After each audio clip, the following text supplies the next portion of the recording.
Oi pessoal, tudo bem? Então, dando continuidade no assunto em que nós paramos, que a gente está estudando então a bioquímica, falamos sobre as substâncias inorgânicas e agora estamos nas substâncias orgânicas. E o nosso próximo assunto é proteína. Então, proteínas vocês vão encontrar na página 23 do livro. Então, o que são as proteínas? São macromoléculas que vão ser constituídas por subunidades menores. Lembra que a gente viu que toda a substância orgânica, exceto as vitaminas, são constituídas por subunidades menores.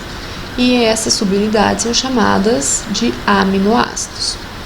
Onde nós podemos encontrar proteínas? Em carnes, peixes, leite e derivados de leite, ovos, grãos, diversos grãos, podemos encontrar as proteínas. E lá no sistema digestivo, quando a gente se alimenta delas, são quebradas em aminoácidos que, livres, serão absorvidos pelo organismo e vão ser utilizados na síntese de novas proteínas. Então, é como se fosse pecinhas de Lego, esses aminoácidos, que conforme a gente se alimenta e eles são quebrados, eles vão se reorganizando em proteínas que são úteis para o nosso corpo. Então, quando eu falo aminoácido, o que vocês têm que pensar na cabeça? É essa carinha aqui, dessa estrutura química, que possui um carbono no meio, um radical, que esse radical vai variar nos diferentes aminoácidos que nós vamos encontrar. De um lado, ele vai ter um grupo amina, que é constituído por um átomo de nitrogênio e 2 de hidrogênio. Do outro lado, ele vai ter um grupo ácido, que é constituído por um carbono, 2 oxigênios e 1 hidrogênio. E aqui em cima, para completar as 4 ligações do carbono, 1 hidrogênio. Então, essa é a cara de um aminoácido. Então, o próprio nome já diz: amino do grupo amina, ácido do grupo ácido. E quais aminoácidos que podemos ter? Nós temos 20 tipos de aminoácidos. E esses 20 tipos de aminoácidos recombinados podem formar diversas proteínas que nós encontramos no nosso corpo, que nós vamos ver a seguir as funções. Então, aqui são os nomes dos aminoácidos e vocês podem notar nas estruturas químicas deles que todos têm aquela parte. Então, a alanina é o aminoácido mais simples, que tem um radical aqui, metil, e aqui temos o grupo amino e o grupo ácido. Se a gente observar todos, tem o grupo ácido e o grupo amino, todos possuem essa estrutura. Aí, o que vai mudar? O radical. Então, esses aminoácidos vão se ligar para poder formar uma proteína. E nessa ligação, nós damos o nome de ligação peptídica, que vai constituir do carbono de um aminoácido, o grupo ácido, então, desse aminoácido aqui, com o nitrogênio do grupo amino de outro aminoácido.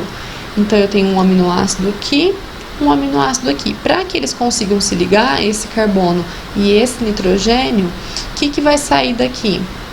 Um oxigênio e um hidrogênio, e daqui sai um hidrogênio. Quando eu pego 2 átomos de hidrogênio e um de oxigênio, o que eu formo?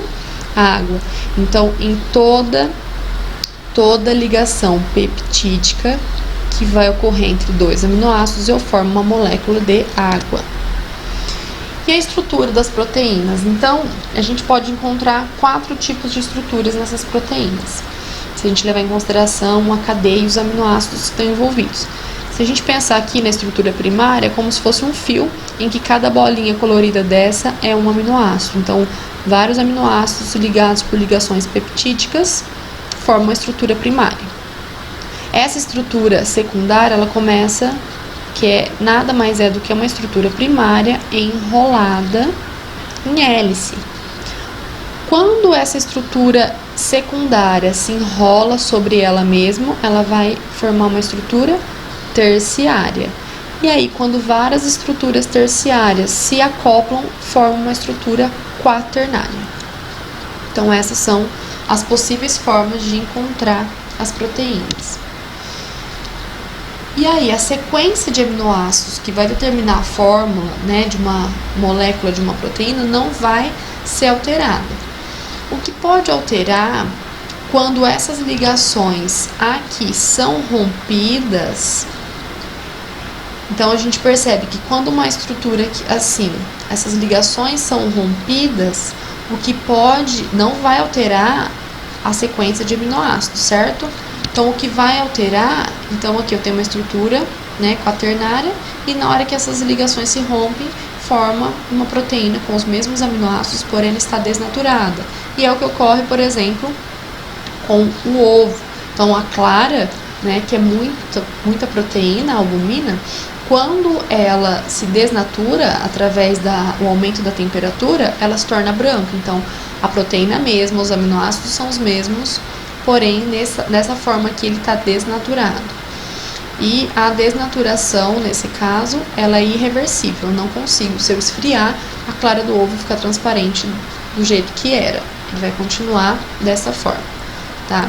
E qual que é o perigo disso? Por exemplo, numa febre, a maioria das proteínas do nosso corpo desnaturam acima de 40 graus Celsius. Numa febre muito alta, acima de 40 graus, o perigo maior é de começar a desnaturar as proteínas do corpo e elas perderem a função. E a gente vai ver que a maior parte das estruturas do nosso corpo são proteínas. Então, se elas perdem a função, alguma coisa importante do nosso corpo vai ser afetada.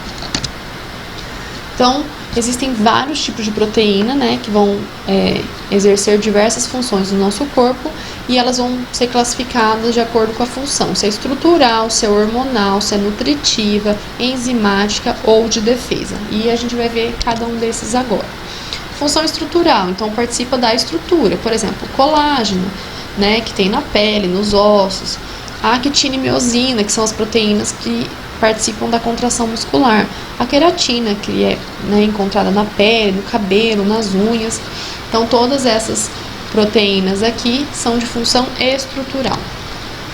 Temos proteínas também de função hormonal, como é o caso da insulina, que é produzida pelo pâncreas. Então, insulina é um hormônio proteico.